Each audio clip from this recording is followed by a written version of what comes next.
Friends, আপনাদের অনেক রিকোয়েস্টেই ভিডিওটি বানানো। আপনারা অনেকেই প্রশ্ন করেন যে রয়নেটে অ্যাড মানি কিভাবে করব। তো অনেকে অ্যাড মানি করতে পারেন না, তো তার জন্যই ভিডিওটা বানানো। আপনারা দেখতে থাকুন অ্যাড মানি কিভাবে করে, আমি স্টেপ বাই স্টেপ আপনাদের দেখিয়ে দিচ্ছি। ফ্রেন্ডস, আপনারা রয়নেটে পিজি সার্ভিস কিভাবে অ্যাক্টিভেট করবেন, মানে আপনাদের অনেকের রয়নেট অ্যাপ নিয়ে রেখে দিয়েছেন but only IRCTC purpose use করেন। সেক্ষেত্রে আপনারা এইপিএস ইউজ করেন না, বা আপনাদের কাছে মাইক্রো এটিএম নেই, তো আইআরসিটিসি ইউজ করছেন, ওয়ালেটে টাকা দরকার, কোথা থেকে টাকাটা অ্যাড করবেন? অ্যাড মানি বলে আলাদা কোনো অপশান আপনার রয়নেটে নেই, তাহলে কিভাবে আপনি আপনার টাকা অ্যাড করবেন? তো প্রথমত শর্ত বলে দিই। প্রথমত আপনার কাছে একটা নেট ব্যাংকিং থাকতে হবে, যে কোনো একটা ব্যাংকের নেট ব্যাংকিং থাকতে হবে, নেট ব্যাংকিং লগইন থাকতে হবে আপনার, সেটা অ্যাপ দিয়ে হোক বা ব্রাউজার দিয়ে হোক, ঠিক আছে? ওই ব্যাংকের একটা পাসবুক অথবা ক্যান্সেল চেক অথবা স্টেটমেন্ট আপনি আগে থেকে রেখে দেবেন মোবাইলে, জেপিজি ফরম্যাটে, ঠিক আছে? এবারে আপনি করবেন কি, আপনার প্রথমত রয়নেট আইডিটাকে ব্রাউজারের মাধ্যমে লগ ইন করতে হবে।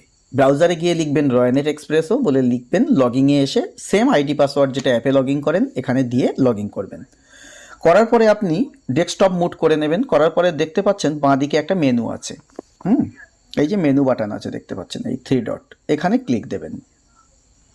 এখানে ক্লিক দেওয়ার পরে আপনাকে আসতে হবে কোথায়, সরি, এখানে একটা ক্লিক দেবেন। আসার পরে ক্লিক দেওয়ার পরে আপনাকে আসতে হবে ওয়ালেটে। প্রথম অপশান চ্যানেল, দ্বিতীয় অপশান ওয়ালেট। তো ওয়ালেটে ক্লিক দিলেন, দেওয়ার পরে দেখবেন টপ ইন টপ আউট বলে একটা অপশান আছে। টপ ইন টপ আউটে ক্লিক দেবেন, দিয়ে ডান দিকে একটু টানবেন এইভাবে। অপশানটা খোলেনি এখনো,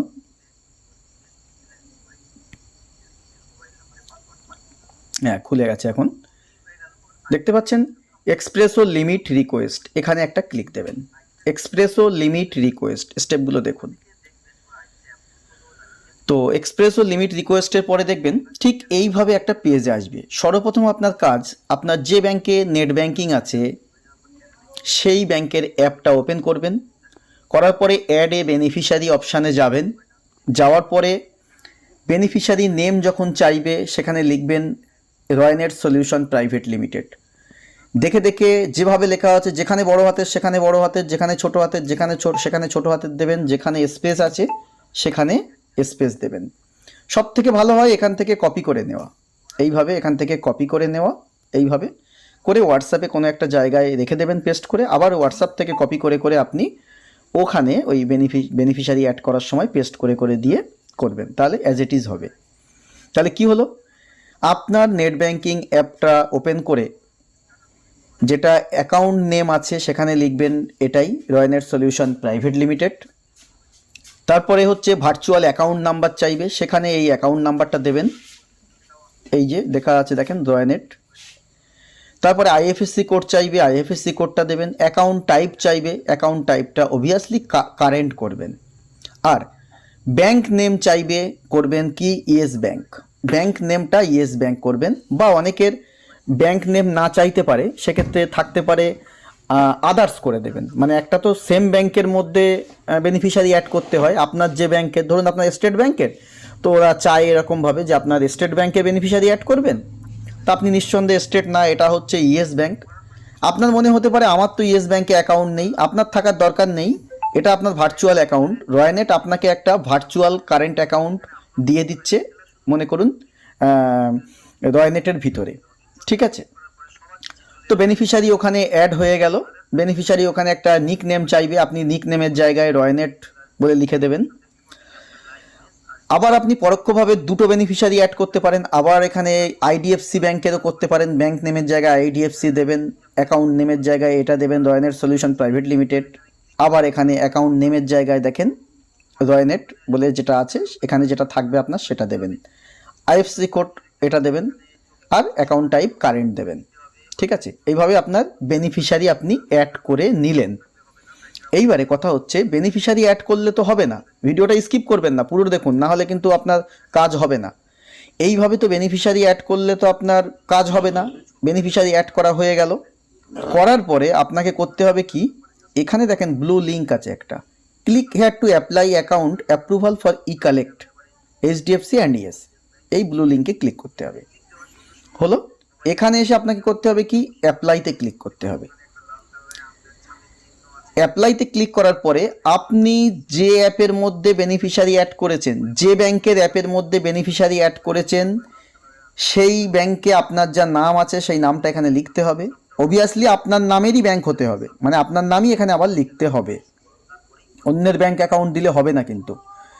তারপরে ওই ব্যাংকের অ্যাকাউন্ট নাম্বারটা লিখবেন।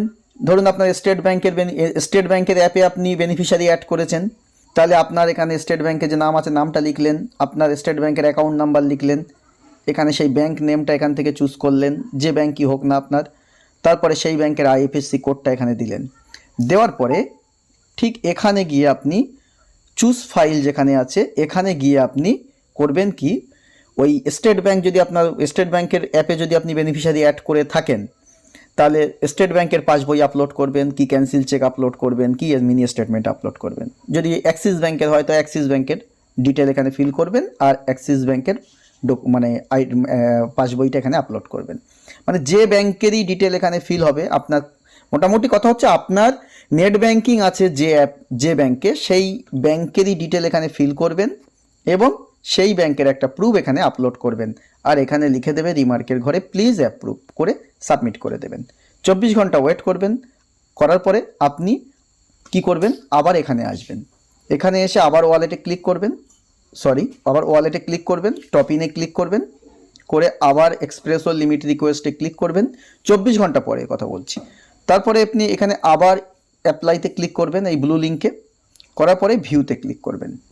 ভিউতে ক্লিক করলে আপনি এখানে স্ট্যাটাস, আপনার সামনে একটা এখান নিচে একটা অপশান খুলে যাবে। আপনি যে অ্যাপ্লাই করেছিলেন যেদিন প্রথম করবেন সেদিনই দেখতে পাবেন এখানে যে স্ট্যাটাসটা পেন্ডিং আছে। ওই স্ট্যাটাসের ঘরটা দেখবেন ওখানে অ্যাপ্রুভ লেখা দেবে। যখনই অ্যাপ্রুভ লেখা দেবে তখন আপনি করবেন কি, আপনার যে নেট ব্যাংকিং অ্যাপটা আছে যেখানে বেনিফিশিয়ারি অ্যাড করেছিলেন সেই বেনিফিশিয়ারিতে গিয়ে 1 টাকা ট্রান্সফার করবেন, মাত্র 1 টাকা, কোনো চার্জ লাগে না কিন্তু ট্রান্সফার করতে। 1 টাকা ট্রান্সফার করে দেখবেন আপনার রয়নেটের ওয়ালেটে সেই 1 টাকাটা অ্যাড হচ্ছে কিনা। যদি দেখেন রয়নেটের ওয়ালেটে 1 টাকা অ্যাড হয়ে গেছে, তাহলে আপনি পরবর্তীতে যেমন খুশি তেমন টাকা আপনি অ্যাড করতে পারেন। ঠিক আছে ফ্রেন্ডস, আর এক্ষেত্রে আপনার কোনো চার্জ লাগে না অ্যাড করতে গেলে। আশা করি আপনাদেরকে আমি বোঝাতে পারলাম বিষয়টা। যদি বুঝতে না পারেন ফ্রেন্ডস কমেন্ট সেকশানে জানাবেন। আমার হোয়াটসঅ্যাপ নাম্বার নিশ্চয়ই দেখতে পাচ্ছেন, স্ক্রিনে দেওয়া আছে, হোয়াটসঅ্যাপে কন্ট্যাক্ট করবেন। আমি আশা করি আপনাদেরকে আরও ভালোভাবে তখন বুঝিয়ে দিতে সক্ষম হব। Thank you friends, all the best, good night.